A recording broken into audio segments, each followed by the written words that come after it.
Welcome to Powered by Podio. Automation is everything.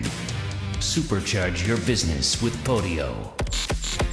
Get ready for another episode of Supercharged with Jordan Samuel Fleming, your weekly dive into the awesome impact workflow and automation can have on your business when it's powered by Podio.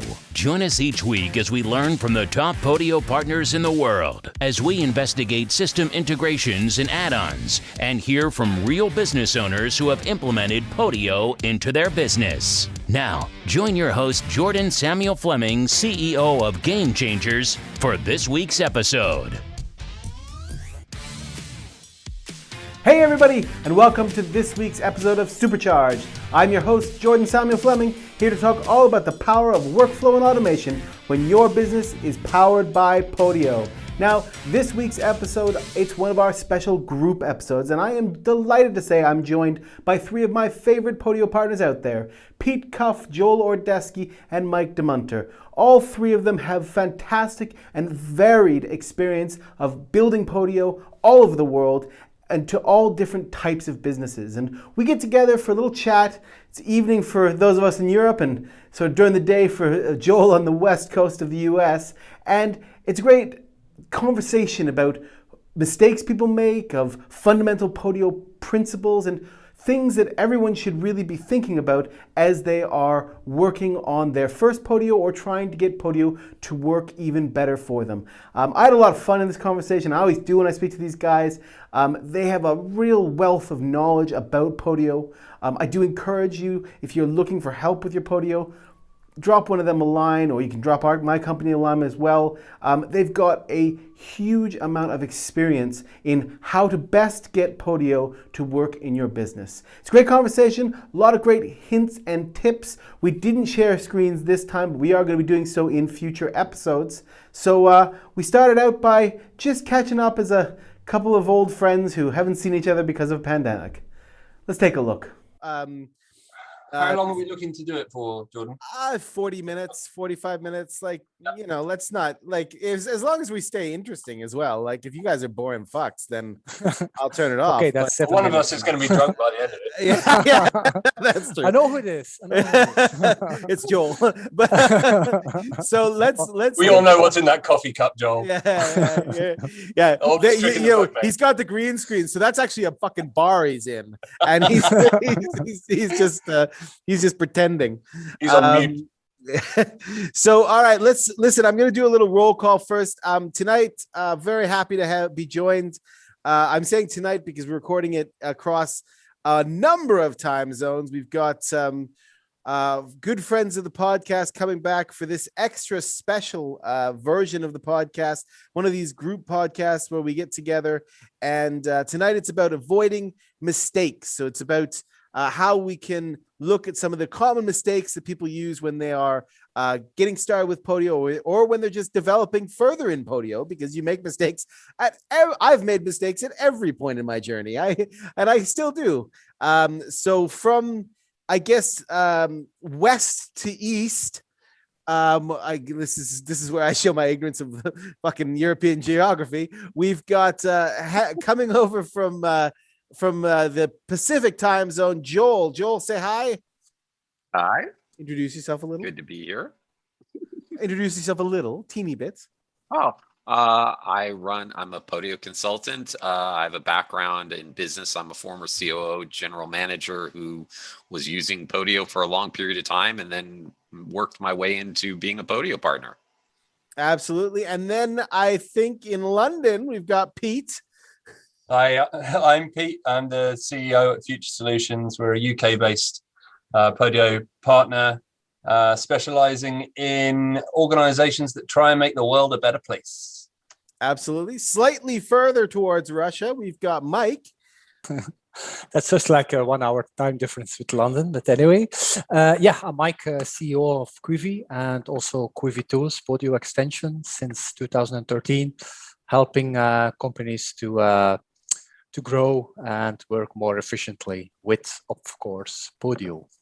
Absolutely, and rounding it off technically is me. I am obviously Jordan, and this is my podcast, so I'll cry if I want to. And CEO of Game Changes Podio Consultancy for the last God only knows how long, and also one of the co-founders of smrtPhone, the only Podio phone system. So I think I saw earlier we're gonna do this. Where each of you are going to be put on the spot. But I think I saw earlier that Pete, you had something prepared, like homework. I know this. I was as shocked as you lot, but I sat down, and when forced to think of problems that you and mistakes that you make along the way, I initially said I've never made a mistake, so I'm pretty sure you don't want me on this podcast. But then somehow a load of mistakes started to come into my mind. Things that I've certainly done a few times. Things that as we develop platforms for our clients, we see common mistakes that people make, and one of the strengths of Podio is that anyone can build anything in it, but like most things, it takes a while to get good at it, and it takes a while to understand what a mistake is. One of those mistakes I think that's probably most common is that when you build a Podio system and you start automating it, it can become very noisy.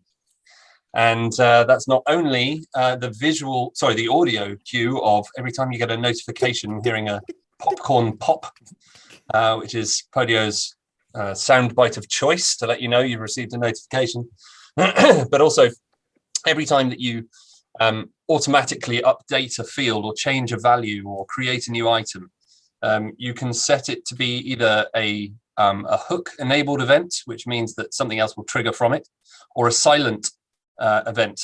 And a silent event means that you don't get one of those notifications, which means stuff can just happen. And what's very common is that people don't tick that box in Podio workflow automation, previously Globiflow. They don't tick that box that says silent. And as a result, they get very, very annoyed very, very quickly when they've got hundreds of notifications. And it goes from being this incredible platform where you are automatically updated on everything that you want to know about, to this thing that just makes a load of noise and you can't see the wood from the trees. What do you guys think about that? Oh, absolutely. Managing notifications is critical. It's a lot of a lot of companies that will give up is because they get flooded with notifications. The sales teams get angry. I think when I train people how to deal with excessive notifications, and certainly you need to start that at not over programming notifications in flows. Yeah, same here.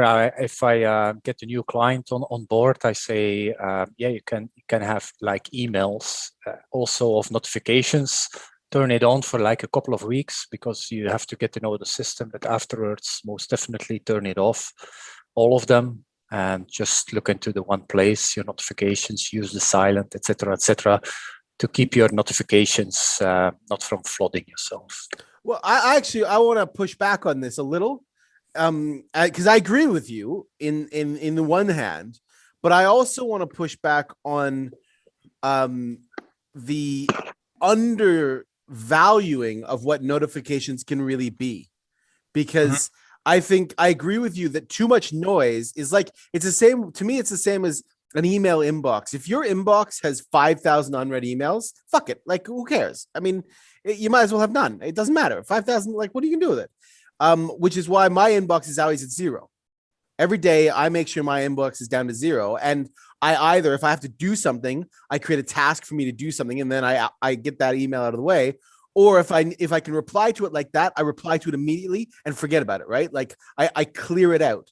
And the reason I do it is to make sure that what matters to me is always visible, what needs to happen.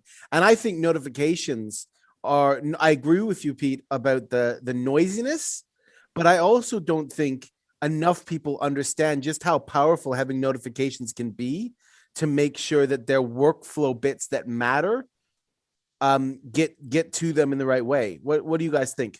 Yeah.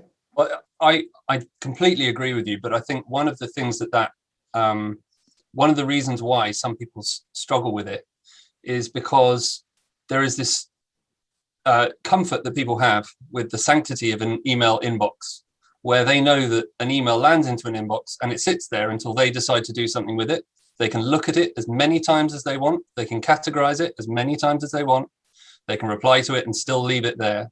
With a Podio notification, because of the way that it's set up, it's designed to be, look at it once, decide what you're going to do with it, and move on. And for many people, that's quite a hard, jarring experience based on how they've worked up until that point.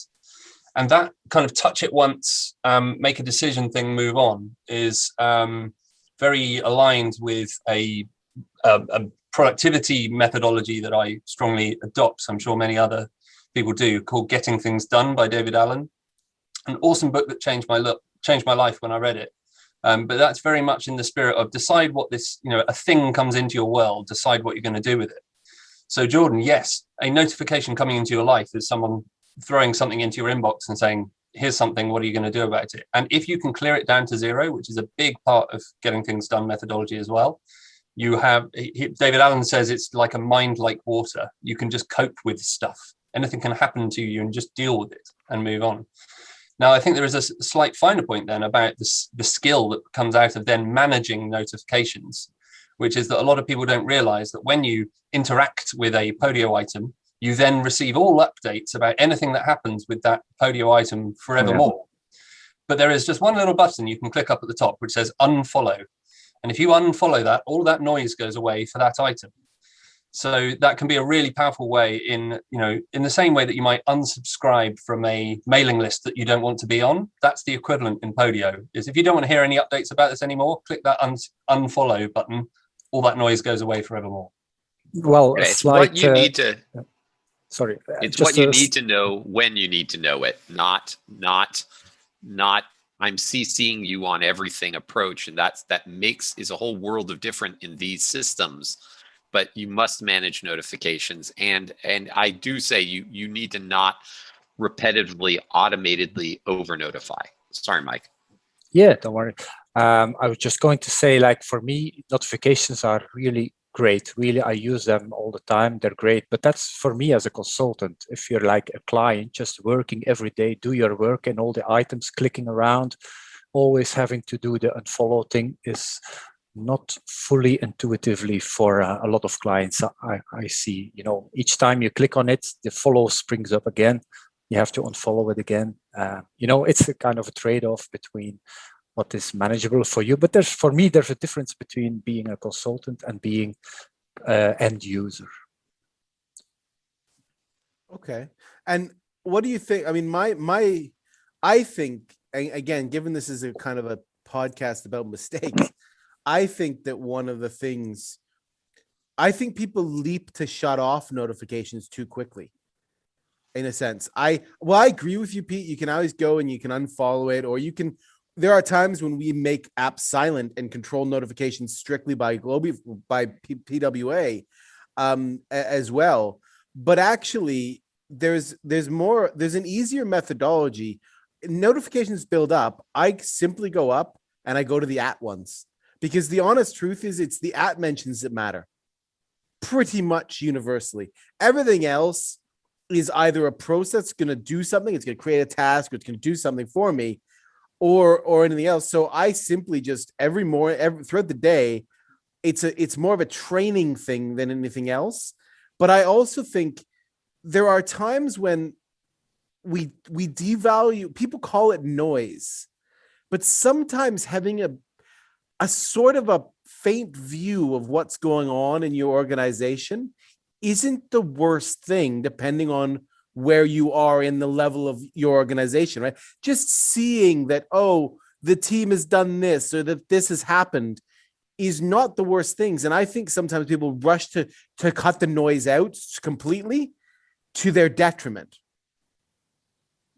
I completely agree with that. But I think part of it is about allowing the user to make their own choices about what they want to follow, what they want to receive notifications about. And, things like you can choose to follow apps and therefore receive notifications when other people create items in that app.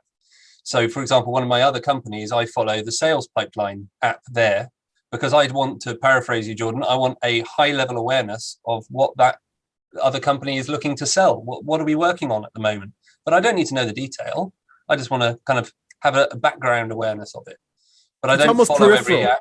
It's almost peripheral vision of like, I see something's happening and I'm at least aware of it. And I don't care enough to actually go right now and see it and look into it. But actually, I find certainly as a business owner of a couple business I run completely in Podio, just having that go past me, I actually think hugely valuable. And I think people, they get obsessed with this. They get over obsessed with the notion of noise too quickly without getting over the hump of understanding what is actual noise and how to manage it. That's my view. Everyone rushes to turn it off. It's right. But the distinction from a business point of view is the sharp knife and the dull knife.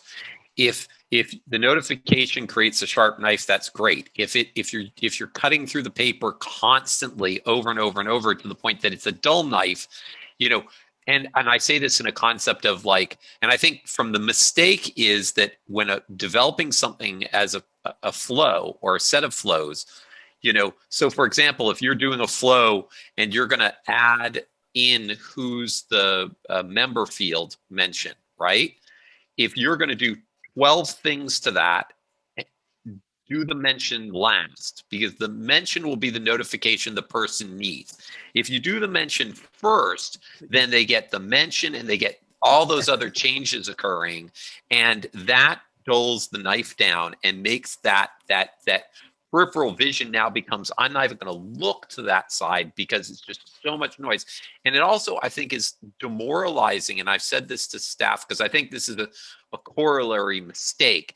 If you use automation to assign tasks so massively that someone wakes up in the morning and their notifications is at 750 and they've beaten it back to 100 when they went to sleep, they're so demoralized at the end of every day that they don't want to do the work. Now, they can't blame their boss, so they're going to blame the system. So again, that just totally dulls the knife down, and now you might as well be beating them with a baseball bat instead of cutting with a knife. So that, from a business perspective, both of these sides are valuable, but you have to, as a developer, keep the knife sharp and make sure that it's really effective and not just noise. Yeah, for me, the takeaway is take your time to trim down your notifications to how exactly you want to have them. It takes a couple of weeks, maybe a couple of months, but then in the end, if you have tweaked it just the way you like it, it's a brilliant system. That's interesting. Pete, did you have more of your homework assignment that you had other points before we move on? You put me on the spot now. Let's take a completely different tack, which is that as I think Podio beds into an organization, more and more people are likely to kind of start getting the bug to go, this is interesting, this is exciting, this could work, or how do I make this work better for me? And I found that it can be quite easy that your system starts to sprawl because multiple people are now building it, multiple people are now changing it. And it can be important relatively early on, I think, to determine and decide and communicate who is responsible for Podio in your organization. Have a named person, have someone that when you're doing, the equivalent of change management, of saying, if it's a minor change, you can make it. If it's a major change, it's got to be passed by the person who's responsible, or you've got to document it, or both. Because otherwise you just kind of end up with different approaches to things. You might not have the same style. You might not use the same words. You might not capitalize things, etc., etc. So there's a bit of thought pie. I think that's a good point, actually. I think actually, I'll pick up on one question there. What do you guys think about, because I think about this a lot, about creating a app style for your, for the app layout style of, and sometimes it's naming conventions, sometimes it's we always put these things next to, like, underneath these, it's this, the communications bit will be followed by the tasks bit, by the whatever bit.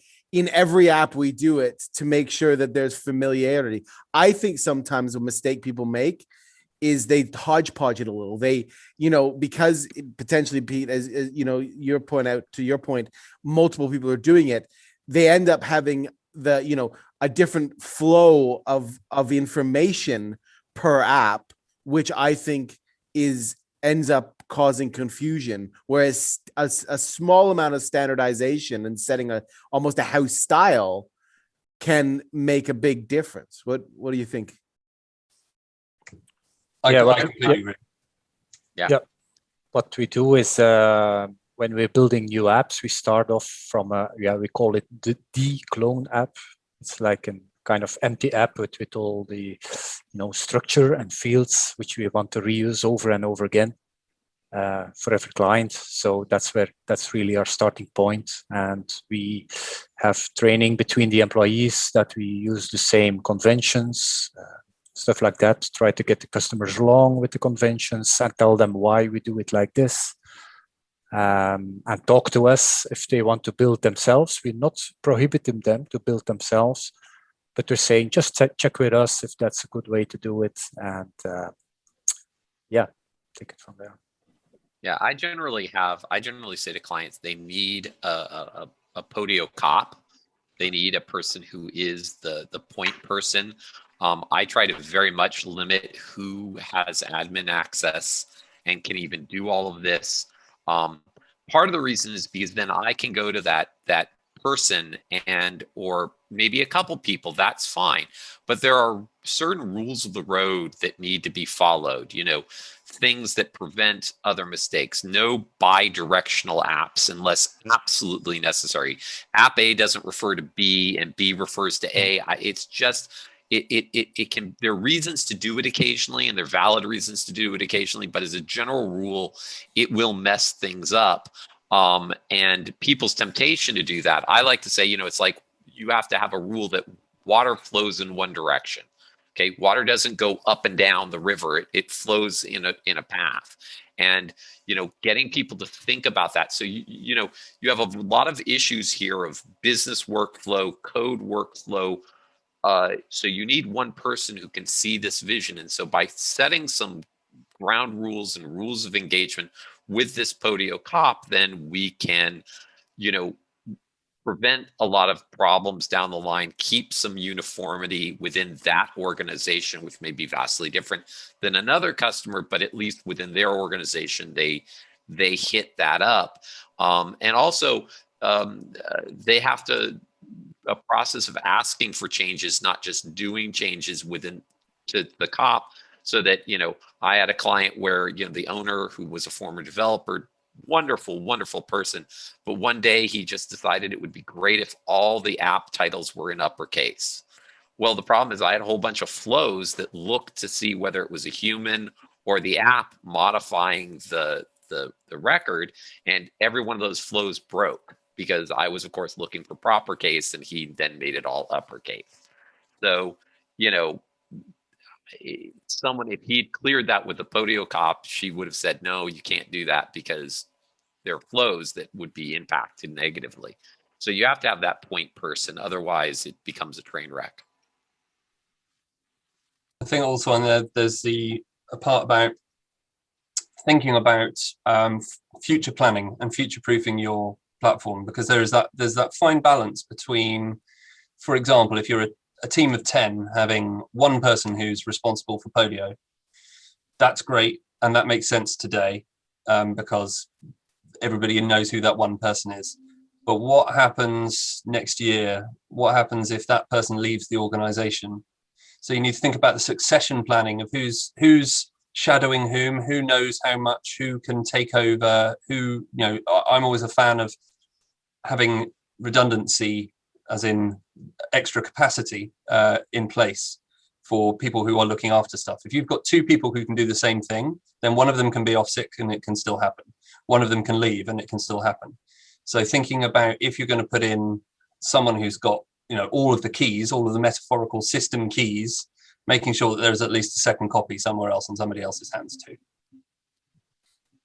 Absolutely. I think to me, I think one of my takeaways from this, or one of the things that I think is useful to highlight for anybody who's starting out in Podio particularly is I agree with you, is limiting how many people can play with all the tools, so that you don't create a Wild West environment of you're trying to build this tool to help you run your business. And if you just let everyone have at it, then the chances are you're going to create absolute chaos. And also you're going to break things. You're going to do this, you're going to do that. And really another part of the equation is, where is everyone's time meant to be? Are you there to do a job and to fulfill, is Podio here to be your full-time job, or is Podio here to help you do the thing you're supposed to do?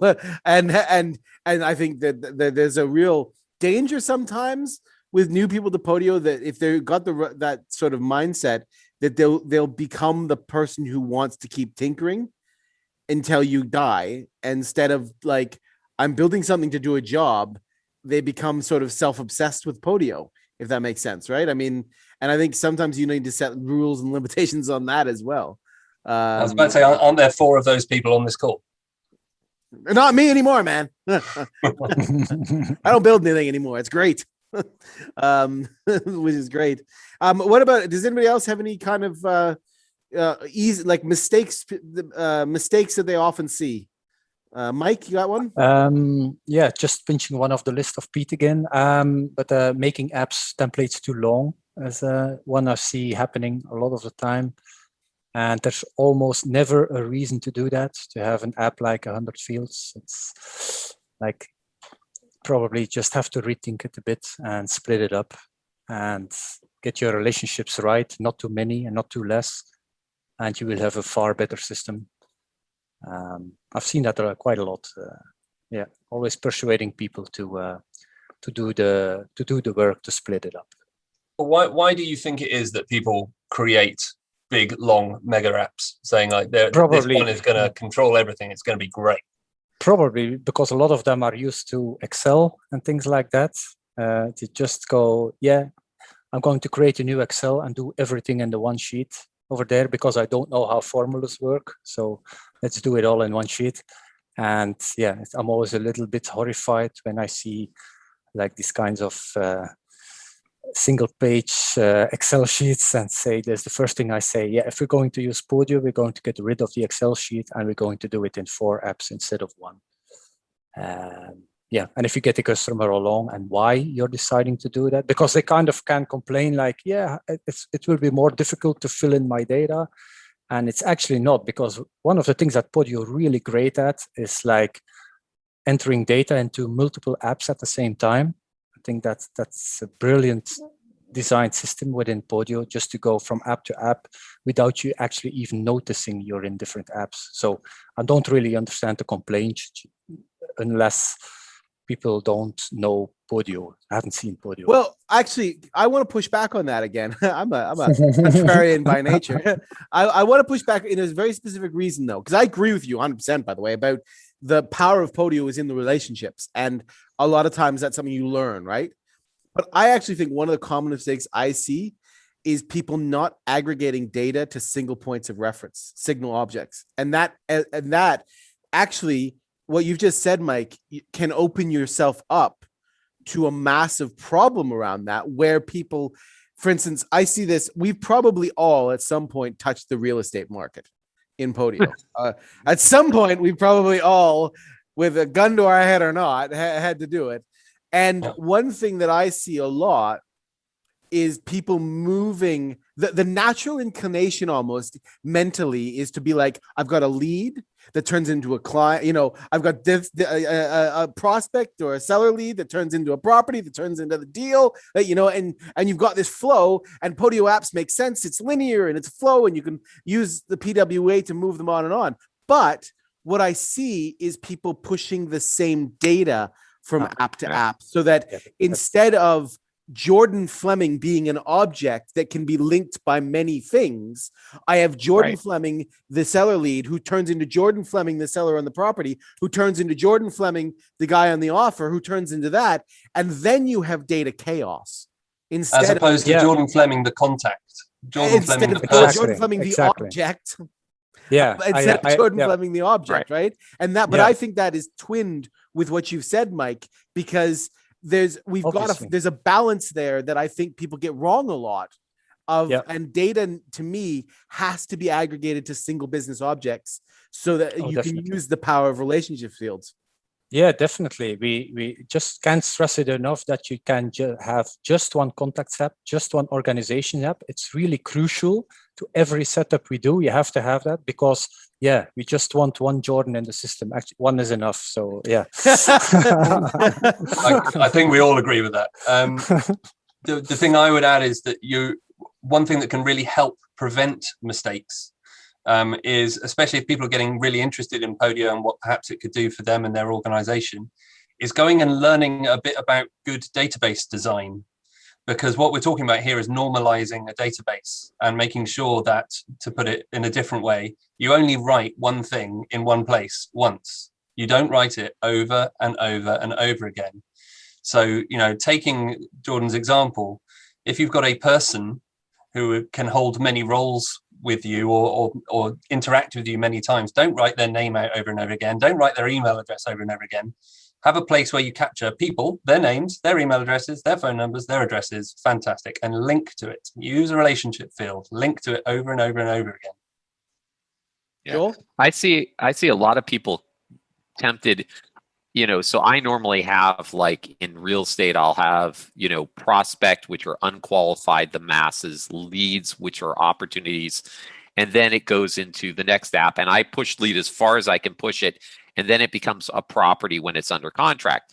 What I run into with clients sometimes is they go, okay, but I need everything that was on the prospect to move to the lead and everything that's on the lead to move to the property. And I'm like, no, you don't, because you can one click pop back to the other place. I said, you only need here what you need every day of the week on this record, because you have the ability to go backwards and get that data to click one click away and get it. And maybe the answer is to say, okay, you can click through to both the prospect and to the opportunity record from the property, so you don't have to daisy chain through. The other thing to that point is that from a KPI standpoint and certain other things is that I had a client once go, well, why am I linking the prospect, the original prospect through? And I'm like, because when I total everything up, you're going to say to me, how many prospects did I get? And then how many of them converted to leads and how many of them became properties? I need that data structure. So the first point into the system is the hero point into the system. And therefore everything has to string together back to that for data analysis. And people get a little strange about that. They would rather just say, I forgot everything. And I'm going to bring into this one more big mistake, and this comes into this conversation.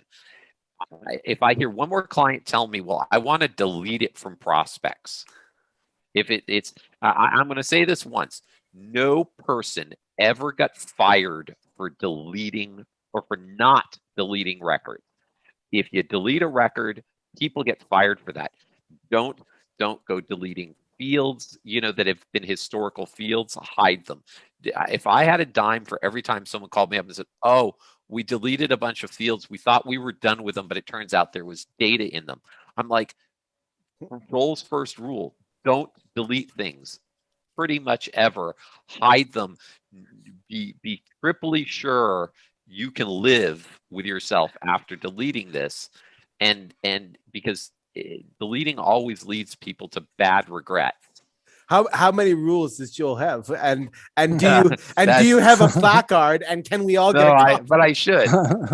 But that one next that Podio one is meetup that next Podio meetup that we have. We need merch. We need merch. Yeah, exactly. I was going to say, in terms of this data hierarchy and aggregation bit, I think I'm going to toot my own horn here, because I think that smrtPhone has enforced that rule for a lot of people in real estate, where they used to go copy to copy to copy, because smrtPhone only connects to one contacts app, which has admittedly it drives some people nuts for other reasons, but that actually has forced the aggregation to a contacts app and then moving it, this contact is the seller for this property, for this offer, for this, in a way that I think we've been helpful for.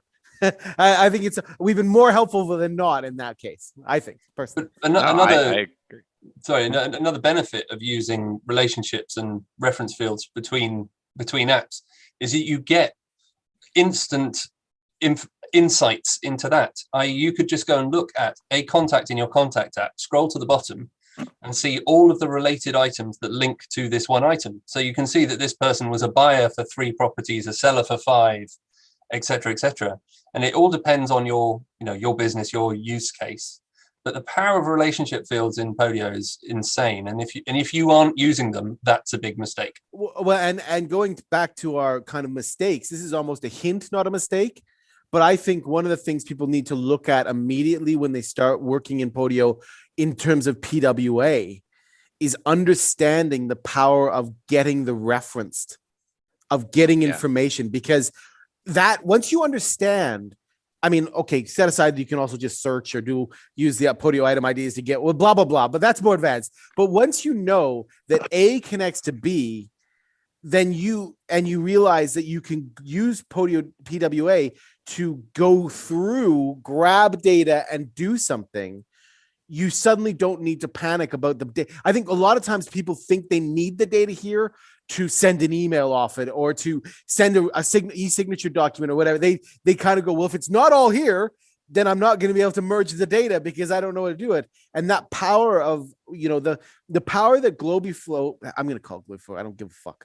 The power that GlobyFlow has in that ability to go deep into your Podio system and grab data that's related to you, even if it's 1, 2, or 3 bits away, I think is 100. It is what makes GlobyFlow an absolutely essential tool versus a Zapier that can go one level and then you're done and you're like, well, can't go anymore. With GlobyFlow, you've got the ability, so you don't have to worry. And I think it's something that I wish GlobyFlow had better tutorials on, to be able to be like, hey, look, guys, if you A links to B and B links to C, don't worry, because all that shit is available to you. I mean, you bring up one of a mistake, a double level mistake that you just brought up.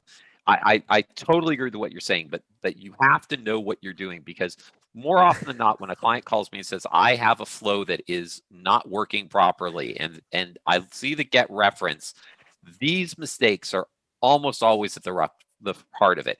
The any, or okay, it's forward, reverse, and then they chose any instead of choosing the field. That any, the only time you use that any is when you specifically intend to use that any. A good example of that is I have 5 contact fields in this app, and I want to make sure that I'm looking at any of them, whether it's the owner, the owner, the contact, the buyer, or whatever. I want it. That's in true use of any. If you use any in any other context, it's going to hurt you. And then the other one is, and I see this all the time, and I may be overly careful about it, is the use of update all referenced. Okay, instead of doing a get reference very selectively and then maybe doing a for each and filtering down to what you want. But when you say update all referenced, that's and if you have the earlier mistake of bidirectional relationships, all hell breaks loose. All kinds of weirdness will occur. These things for flows is just fatal. In sooner or later, they're going to. And 95% of the time, what they're trying to do is they're trying to go to this one item via this field and update the collected item. That's 99% of the time, probably, actually, for new people. They're actually trying to go find the seller or find the whatever and update this thing. I don't think many people actually use the update, the get all that you were talking about, Joe. I think very few people use that in the way that it should be used. I think 98% of times in novices, it'll be, I wanted to go via this field to get that one thing, and that's it. Yeah, I agree with that. I agree with that. And the system lets them get away with it most of the time, but it's those times that then builds a really bad habit of never defining the field. And then when they get into a situation, it's bad. And like I said, that's the same with the update all reference. You can update all the references quicker than doing a get reference and update collected, i.e. it's one less thing you need to put in. But all of a sudden, the team creates a bi-directional link and you're suddenly updating things in both directions that you never were before. And now things are going dreadfully wrong. I agree. I agree 100% with that. Any other, this is actually quite interesting. I don't mean to sound surprised by the three of you, but I think this is quite interesting because there's a lot of little things that I probably made every one of these mistakes when I was starting out and learned the hard way. Are there any other sort of ones, Pete? Yeah, I've got one that kind of dovetails onto the idea that we were talking about good database design and breaking things down to the smallest parts so that you can use them in multiple different places. Something we see quite a lot, and there isn't a golden rule on this, so that's what makes this kind of quite hard to understand and explain. But is when it can be appropriate to use a category field and when it can be appropriate to use a relationship field. So we talked about relationship fields quite a lot, where you link from one app to another. But category fields are kind of quite straightforward. They're, pick from this list. Here's a list of options, choose, one or many. But relationship fields can be used in a very similar way to category fields. In that, again, it's once you link it to an app, in that app, you're choosing from a list. It's just that you're choosing from the list of items that are in another app. And some people, what we see quite often is that they will say, choose, I'm trying to think of a good example. Let's take, say, the states in America. So, or the abbreviations of the states or whatever. In fact, no, states in America is a perfect example for two reasons. What you will see is that sometimes you want to have the name of the state. Sometimes you want to have the abbreviation of the state, the two-letter abbreviation. If you put that into a category field, you've got to type that out 50 times, 50 options. That's a bit crazy. And then if you say, oh, in this app, I want it to be the abbreviation, this app, I want it to be the full name, then you've got to write it out twice. It would be a lot better in that instance to have one app called List of United States, and then have 50 items in it. One with the full name, naming things, Pete. but you've got a great point. I think that's actually a really interesting point for a beginner, because I think it's sort of like using a tasks app versus the Podio native tasks in that sense. Category fields are sexy because they're colorful. Yep. That's why people like them. And they're quick and dirty, and they're colorful, and you can color code them in the calendar, which means that's what you should be using them for. You should be using them for these things. I use them mainly for like statuses or, like the type, whereas we use a lot of relationship fields, background apps as pick list apps, because it also means you can add new pick list items without really changing any flow, whereas if you start doing a category field, the game changes quite quickly, or you've got to open up the template, modify and do this and that. Whereas instead, if you've got a pick list app, anybody can go and add new services or products, and it ties into what you've got. It's more scalable. Is that, I think that's a good point. And let's also say that they create the 51st state tomorrow. Then in that 51st state, as you say, you just go and add one more, and all of the apps that you've linked to saying, go and look for the states in America, all of them are updated. You don't need to go and update 5 different apps where you want to link to. And you can have them going, sorry, Mike, I'll let you come in. And you can also reference that same pick list from other apps and have a unified place, as opposed to having to type out another fucking category field worth of things every time you do it, unless you're cloning the app. Sorry, Mike. Sure. Yeah, we have a couple of rules of thumb, which probably, most of us have. It's like, if it's really static stuff, like a status, which is new, in progress, done, cancelled, definitely use a category field. Also, another rule could be, if I have more than 8 options, most likely I'm going to go for the relationships field, because, Podio only has 8 colors for it. May seem like a stupid rule, but it's not as stupid as it sounds. I think, it's really like, if it's really static, go for the category field. They're great for that. Calendar options, yes. But as soon as you want something dynamic, which might change next week or next month, do a relationship. Do the extra little bit of work, and you'll be very happy with it afterwards. Yeah, category fields also have another flaw that people don't think of, especially if they're triggering flows. Okay, a lot of people, when they get a large list like the state dropdown that Pete was talking about, will instead of doing inline, they use the dropdown. Now the dropdown is prone to user entry mistakes because you're spinning down, you find the one, but your finger slips slightly and you pick the wrong one. So we've had clients who have erroneously triggered on drop downs of category fields the wrong thing, whereas in a relationship lookup, you type it and you can go. So by saying, like Mike said, I'm gonna limit myself to 8, you can always do the line across and you get the benefit of the color, and it's a nice big target, and you don't have this flow drop down that can trigger a flow that you never meant to trigger and create that accident through user entry. I actually have had to, with clients who won't let go of it, I put a dash line above and a dash line below the critical ones so that nobody chooses them by mistake, because there's a buffer around them. But I think that's an important thing. And the other thing you touched on was that, from a growth perspective, yeah, you may only have 12 of these things today, but you may have 30 of them tomorrow. And if you have to copy that category from this to this to this because you want it for filtration purposes, which is totally legit, then what you run into is someone has to then say, oh, we're going to add one. Now I have to go add them in 5 different apps. I need to go add that. And I have to spell it exactly correctly in the proper the biggest upper and lower sometimes. case. And without an extra space at the end, because that's fatal too.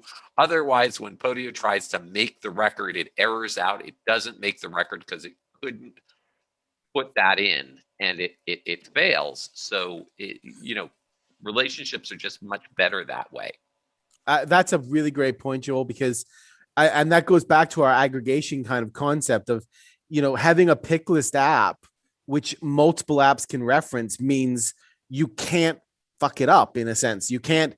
If you're gonna link to it from another app, you're using the same pick list. You are using the same pick list, and you can't accidentally, spell it wrong because you're typing quickly or have an extra space or any of these things, which I used to do all the time, because you'd have to, you'd have 10 category options back when I was doing it that way. And it's very easy to screw that up. It's super easy to screw that up, actually. I have something else, another big mistake that is really done all the time. The top field in every app is the most critical field. That is the index. That's the search field. Now, what a lot of clients do is it's the contact name in 3 different apps. I always put a calculated field at the top of every app, and it's more than just a name. It's a name and a few factors, so that when you're searching for so like in real estate, I always like to joke with my real estate clients is, you're not selling people. You're not into slavery, right? The guy's like, no. And I'm like, you buy and sell properties. So I don't care that this is John Doe. I care that it's 240 South Linden Drive, because that's what you want to buy. And I want John Doe's name there because he's the person we're talking to. So the title has to then be 240 South Linden Drive - John Doe. And then just to make it a little more differential from the next one down the line, I put the status, there, the lead status as well. So now I have this dynamic title. And then when you're referencing it from other places, you get more information. It's easier to spot the right thing. And having that calculated field at the top not only gives you more clarity, but it also, from a flow programming perspective, it gives you a dedicated thing that you can always do. Does it exist? What's the item count of title? You can do calculations and relationships to that because it's never empty. it's got a lot of upside gain. But I way too often will go in and see, especially like someone who doesn't have a contact app. And I'm like, wait, you have 12 records that are John Doe. He's like, well, yeah, John owns 12 properties. And I'm like, well, how do you tell which one? Oh, I have to go into each one until I find the one that I want. I'm like, that's where you have to have it where it's, property dash the name. It's easy enough to do in JavaScript to make those. You sometimes have to put a little trick in that says if the field is null, make it blank so that you don't end up with the word null in there. But still, it's well worth doing. I would totally agree with you, Joe. Maybe to have like 100% of the apps we build have an ID as a third field. Maybe except for the status bit, I don't like to have, changing information in the ID. I want it to be like fixed forever. So I personally wouldn't put a status. I do the status. We do. I do the status. See, Mike. 3 against 1. Okay, I'm the only one. Okay. I'll shut up. What we would do is, Mike, is similar, is have a different field that isn't the top field, that is the static stuff, saying that you can always search for this and it will always come up. But things that we kind of tend to use that a top calculation field to go, what's the the critical 10% that we need to know about this record? What's it here for? And how do we find it again easily? Because just an ID number isn't. I would use the relationship badge for that. If you want to have like a maximum of 5 informational bits, then I use the relationship badge for that. The other thing that I think goes hand in hand with that, and this is sort of I think it's a necessary and easy top tip that we put into every single app, is we always have 2 hidden fields at the bottom of every app. One which we automatically fill on item creation with the Podio item ID, definitely, and one with the URL. With the URL field for the item, and using the X/Y. If people don't realize, you can do https://podio.com/X/Y, or actually /anything, which I've done for some clients, and /item/ the Podio item ID, and that will always take you there. And having those there, and we'll often put a calculation field in which shows the item ID as a search, like here's your search criteria. Those little things can just make your life in Globiflow and your life in just general just a lot easier, just a ton easier. By the way, Jordan, the HR department would like to see you after this call.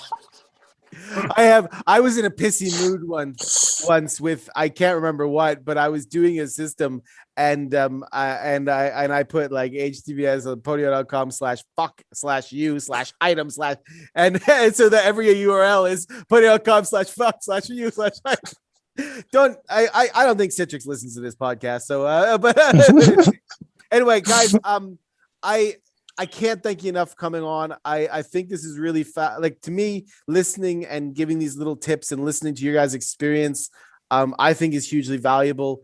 I really also, just on a personal level, very much enjoy seeing you guys and listening to your ideas. I always learn something every time I speak to you guys. I learn something, so I'm sure everybody else will as well. I will make sure that everybody's websites are on the Podio, the podcast page, and on the description. I do encourage you, if you're listening to this and you want to reach out to the guys on the podcast, they're all consultants. They're all fantastic Podio and other product integrators. So they really know what they're doing. And I just can't thank you guys enough.